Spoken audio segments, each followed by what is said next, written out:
Hello my friends and welcome back to Dragon Age Origins. In yesterday's video we completed the main quest line at the Circle of Magi and recruited the mages to help us with the Blight and maybe by default the Templars. After we did that we returned to camp and talked to Wynn for a little bit. In today's video I want to take turns talking to each of my companions to see if I have any updates. I gave out a few gifts and that's the plan. We'll see how long that takes. I do want to start with Liliana. I did give her Wynn and Liliana gifts, so maybe maybe they have something new. They did, as part of their gifts, I did get is it K? Yes, I got willpower for Wynn and I got cunning from Liliana. So let's see what we have. Something I can help with? I want to talk to you about something. Yes? What's on your mind? Let's see. Let's do another story or two and see what those are like. Of course I do. I love stories far too much to keep them to myself. Everyone should be able to benefit from them, I think. Okay, we did the Darkspawn. We did the Aveline and Flemeth. Which one? Oh, let's talk. Do you know any about the Dalish? I have heard a little about how the elves gained their freedom from the Tevinter Imperium. When Andraste began her exalted march against the Imperium, the elves joined her cause to fight their masters. The great elven leader, Shatan, born in captivity, rose up to lead his people. He foresaw a future where the elves were free. Shatan was killed when Andraste was betrayed, but the elves continued to fight, eventually breaking free of the Imperium. The elves claimed the Dales in the south and settled there in the land of their own. Oh, but it didn't last, did it? The elves lived in the Dales for centuries. They resurrected the worship of the elven gods and would allow the building of no chantry. This angered the chantry, and the hostility between the two factions finally broke out in open war. The chantry says the elves struck first, but I do not know whether to believe it. The chantry declared a wholly exalted march against the elves, named for Andraste's similar march against Tevinter. During the exalted march of the Dales, the elven cities were sacked, and the elven state completely dissolved. Some of the elves bitterly accepted their fates and surrendered to human rule, living in the human cities as second-class citizens. But others, still fiercely proud of their heritage, refused to bow to the humans, and instead became homeless wanderers. They were the elves of the Dales, the Dalish. Okay, well let's go back to the... My mouse decides to work today? Maybe? There we go. Something I can help with? I want to talk to you about something. What's on your mind? Why did you decide to come to Ferelden?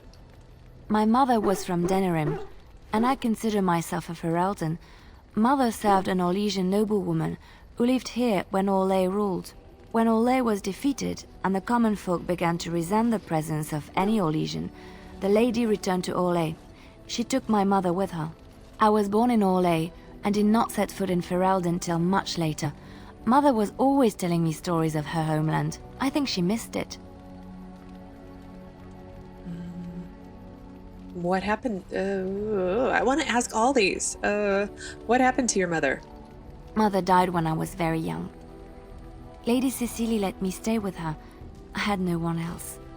She was quite old then, and she had me study music and dance to entertain her. It is unfair that I have more memories of Cecily than my mother.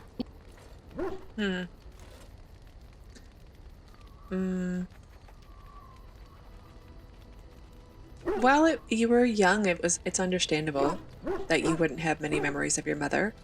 Strangely, the only thing I really remember of Mother was her scent. She kept dry flowers in her closet amongst her clothes. Small white Ferelden wildflowers with a sweet fragrance. Mother called them Andraste's Grace. They were very rare in Orlais. But enough about that. Let us move on. But I have other questions. Something I can help with? Yes? What's on your mind? Do you miss anything about Orlais? I miss Val Royeaux. Unlike other cities where the people are the lifeblood and the character, Val Royeaux was her own person, and her people little more than decorations.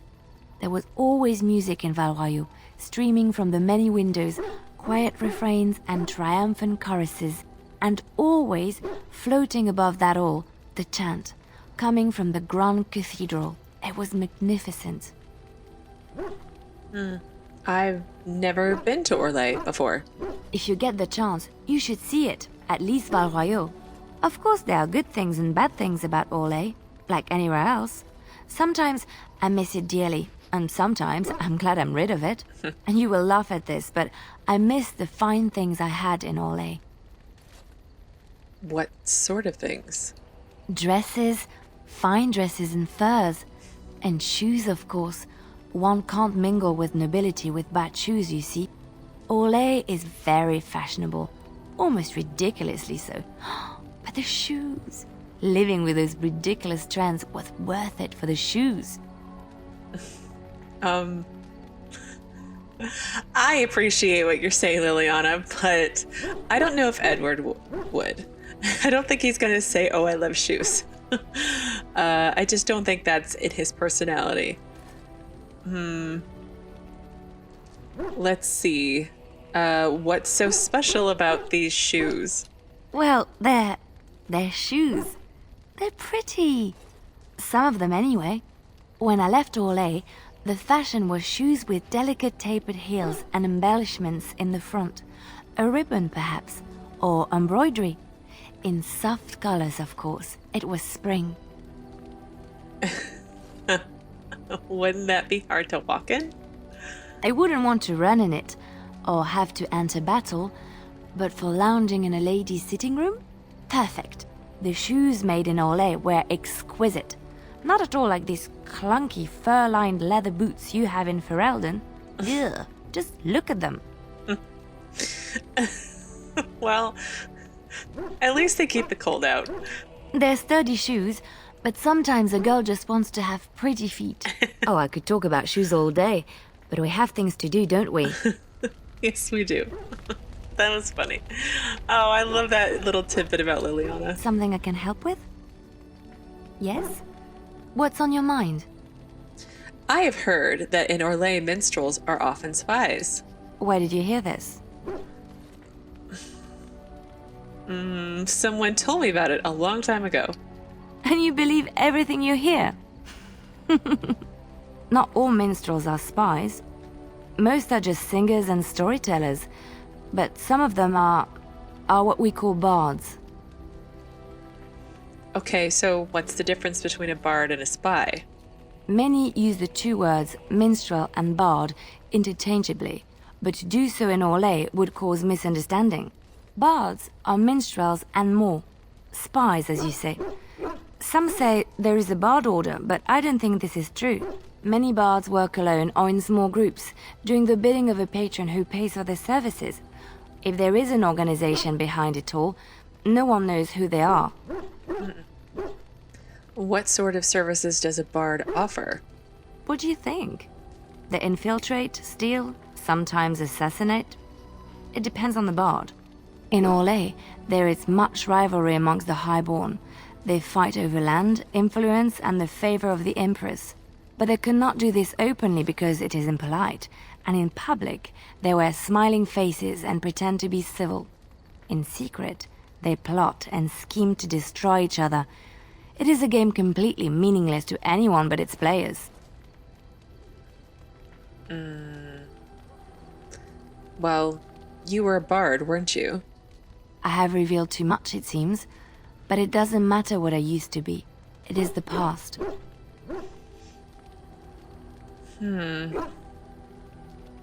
But why were you living cloistered sister in rural Ferelden? That's not a good sentence. But let's pick it. I found myself in Ferelden and sheltered from bad weather in the Chantry. And when the storm passed, I just did not want to leave. I like to say the Maker brought me here. Okay, well, I think we've talked to Liliana enough for today. let's try Alistair and see if he has anything new. What was it like to be a Grey Warden with all of the others? I didn't know them for very long, but I guess it was longer than you. You never met them all, did you? They were quite a group. Actually, they felt like an extended family since we were all cut off from our former lives. We also laughed more than you'd think. There was this one time... Well, you probably don't want to hear stories about men you didn't know. No, I'd like to hear about them. There was one Grey Warden who came all the way from the Anderfells. What was his name? It was Gregor... He was a burly man with the biggest, fuzziest beard you've ever seen. And the man could drink. He drank all the time, but he never got drunk. Finally, we all made a pool to see just how many pints it would take to put him under the table. Sounds like you had lots of fun, though. Sometimes. We were kin of a sort. All of us had gone through the joining, so we knew... Well, anyhow, it doesn't have to be deadly serious all the time. Anyhow, we never did find out. He said he'd drink a pint for every half pint that the rest of us drank. He was still going by the time the rest of us were passed out. I'm told that Duncan walked in later on and saw us all passed out from one end of the hall to the other, and Gregor still drinking. Duncan laughed until he nearly... Until... I'm sorry, Alistair. I know this must be hard for you. Let's try and be a supportive friend. Yes, I suppose so. I thought I was done with this, but it just struck me that I have nothing to remember Duncan by. Nothing at all. There's no body, not even a token of his that I could take with me. That must sound really stupid to you. No, I get it. My parents just died, and I have a sword and a shield, and that's it. So no, not at all. I just would have liked something of his to take with me, that's all. Well, there's no use in moaning about it, is there? He's gone. Let's just go. But to be fair, we did get Duncan's swords back from when we went back to Ostagar, so there was that. Alright, doing pretty good with both of them. So let's work on Sten and see what he has to say. You are not quite as callow as I thought. That is unexpected. What? Callow? You thought I was callow? You sound surprised. You must have heard this before. You'll get over it. Eventually.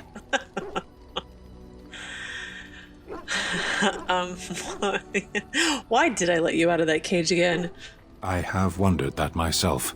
It is one of the many things I find puzzling about your behavior. Well, I find plenty of things puzzling about you too. What is there to be puzzled by? I'm a simple creature. I like swords, I follow orders. There's nothing else to know about me. I just don't think you're as simple as you try to pretend. As I said, you're not as callow as I thought. In any case, we should go now. Okay, well, let's talk about why you were caged. Will you tell me about that now? I caged myself. A weak mind is a deadly foe, as you are no doubt aware.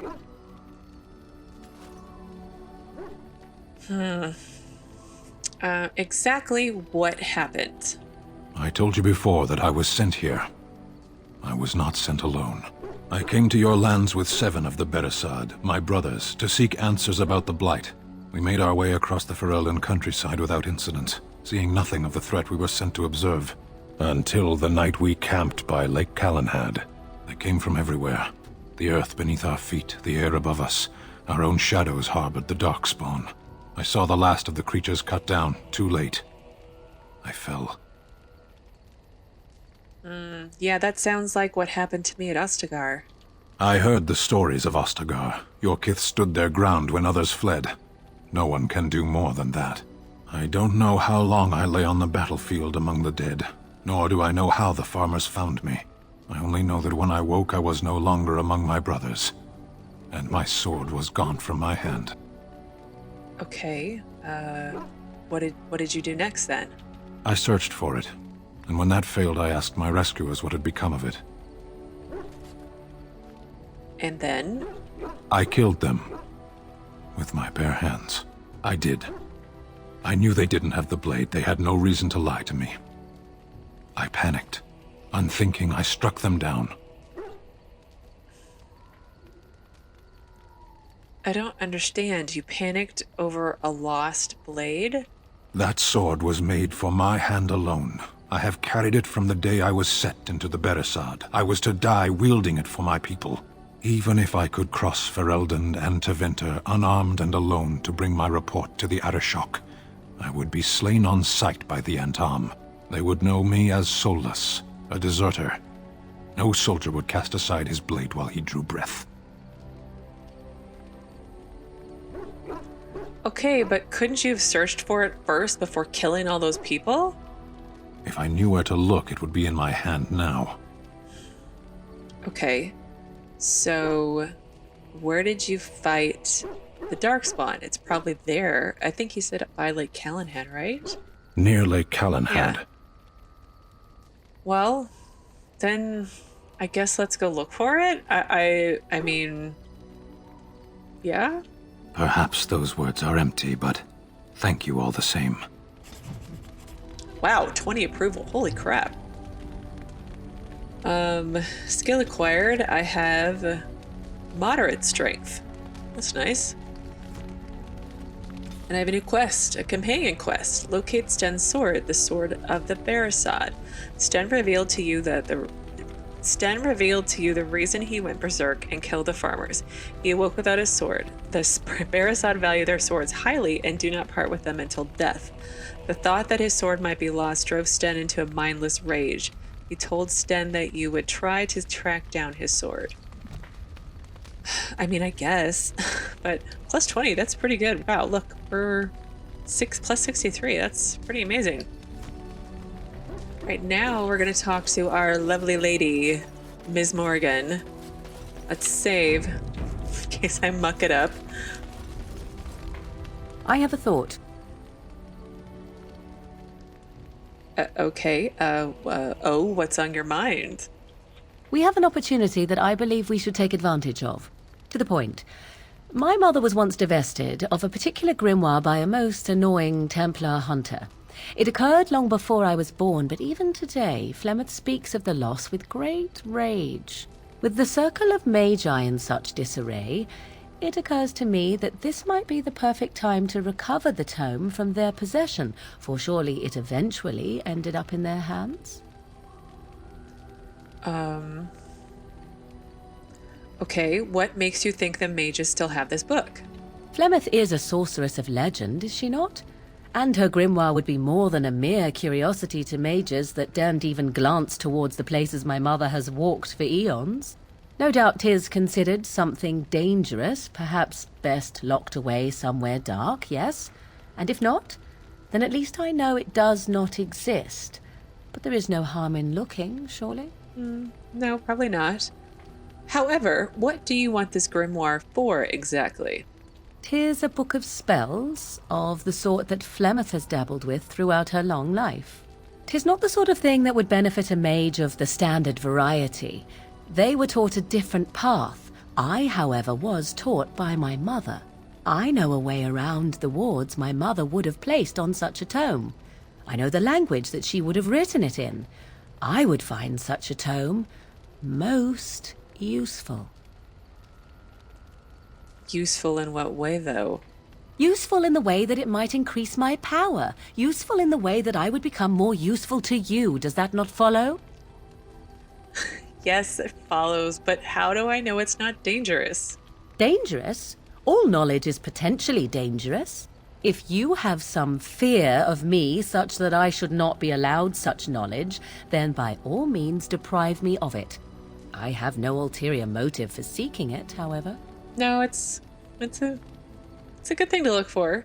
Like, why are you just now telling me this? We already went to see the mages. It did not occur to me when we were still in the Mage Tower. I wish it had. Yeah. Truly, Mother has assumed for a long time that the tome was lost forever. I only remembered it now after thinking what treasures might be found in the Circle of Magi's tower now in its condition. Okay, fair enough. But what's in it for me? My eternal gratitude? At the very least, it shall enable me to help you more. If that is not enough, you can certainly dictate other rewards. I don't know if it's weird, but I'm seriously blushing right now for this whole conversation.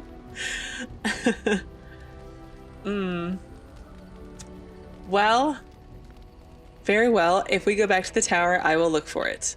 Good. I am most interested to see its contents, should it be located. The grimoire is leather-bound and adorned with the symbol of a leafless tree, should you come across it. If not, however, then I shall simply put it out of my mind. All right, now Morrigan gave us a quest. We are at +4, so we are at 34. And Flemeth's Grimoire. Morrigan has told you about an old tome that was taken from Flemeth a long time ago by a Templar. Morrigan believes it may still be in the Circle of Magi's tower and wants to look for it. She says it is bound in leather and decorated with a symbol of a leafless tree.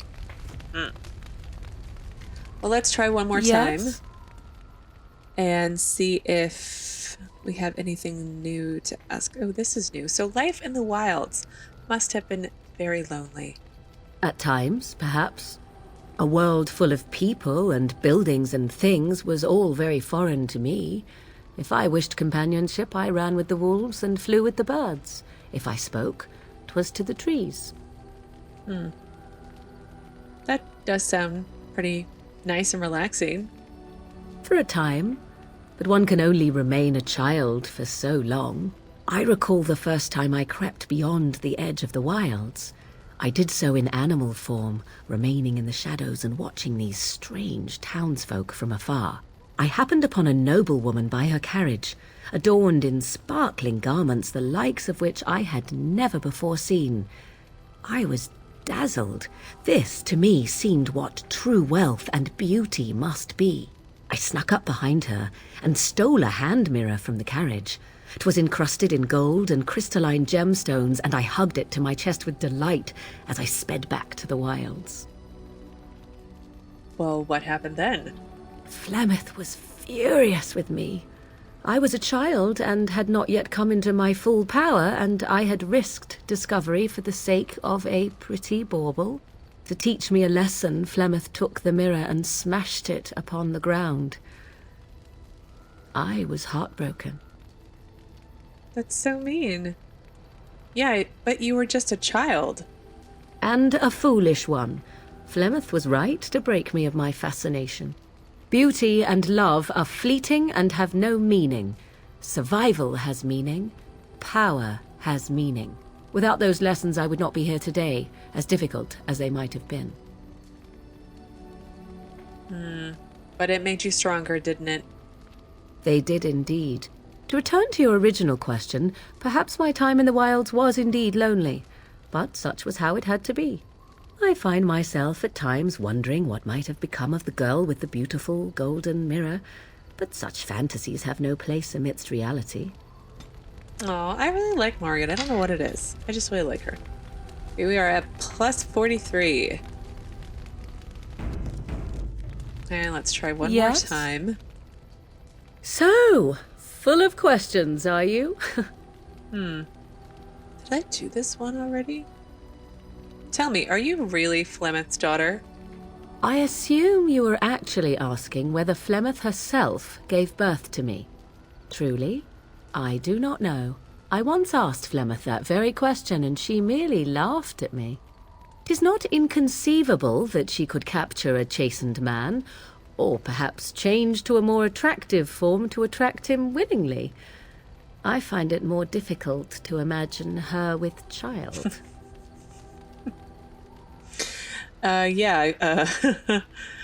Could she have stolen you as a child? It seems likely, does it not? In an animal form, a babe could easily be spirited away and raised as Flemeth's own. I do know the tales of Flemeth having many daughters, even though I have never met another. and Flemeth has always treated me as her blood. But does that mean you love her? What an odd thing to say. Why must love enter into the equation? Flemeth taught me everything I needed to learn. How to survive, the meaning of power, the truth of men. If other mothers do not teach these things, then I believe them the lesser. Yeah, I suppose that's true, I guess. You suppose it's true? 'Tis true. Take yourself. You do not honestly desire such things from me, do you? 'Tis better to be free of such cloying and cluttering delusions as love.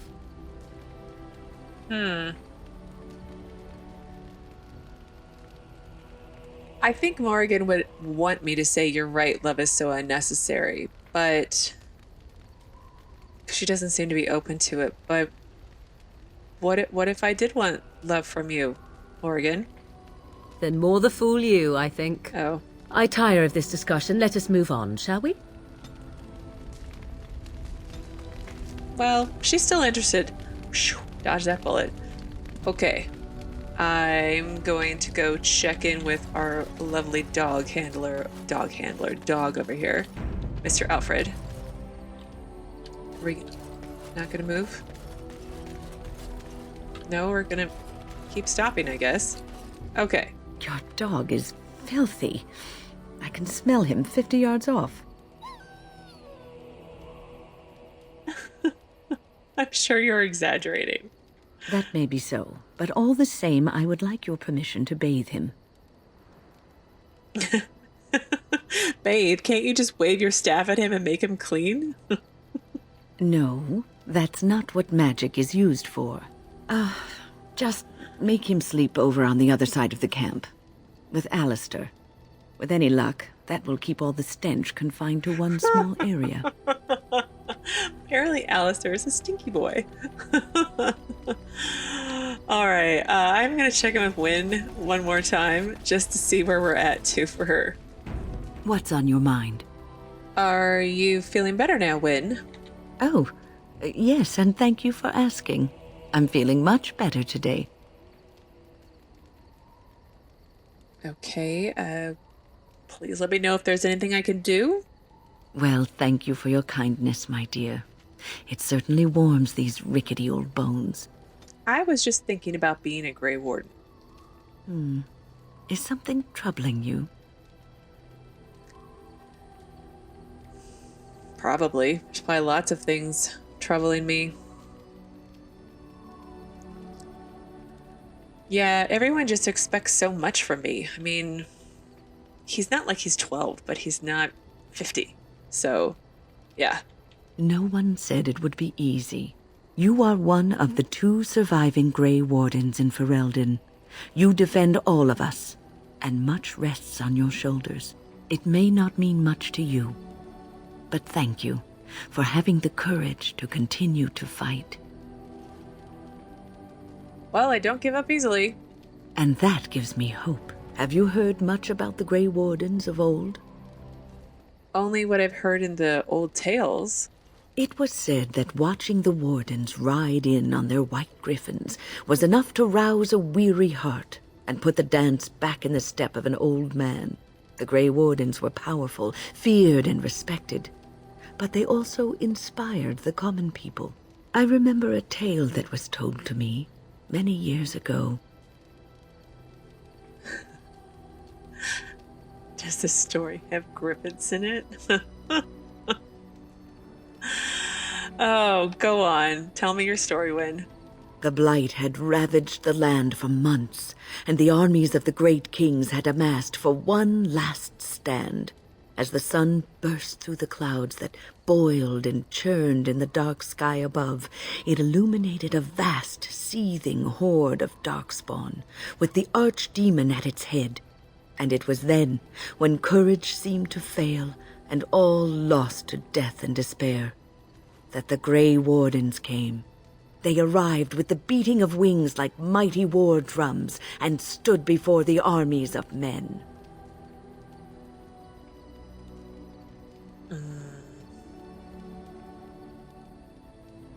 Why not flank the Darkspawn? And then what happened? The Grey Wardens, grim and fearless, marched forth, ever between the men and the encroaching Darkspawn. They formed a shield of their own bodies and held that line until the Archdemon was dead and the last Darkspawn lay trampled in the dirt. And then, demanding neither reward nor recognition for their sacrifice, the Grey Wardens departed. When the clouds finally rolled back and the sun shone full upon the blighted ground, the great kings knew that they had lost no men, and none of their blood had been spilled. That doesn't make sense. But, yeah, both sides always take losses. When did this happen? This is a tale about no battle the Grey Wardens have fought, and yet about them all. They have always defended us from the Darkspawn, taking losses so we do not have to. People may have forgotten over the centuries, but nothing has changed. This knowledge has been blessing and burden to Grey Wardens past, and now it shall be your blessing and your burden. These aren't very fun. They're very serious conversations with Lady Wynn. Well, I think I've talked to everybody that I want to talk to today. Tomorrow we'll probably start a new quest line. I just got to figure out which one I'm going to do next. Thank you again so much for watching, and I will see you again tomorrow with another new Dragon Age Origin video.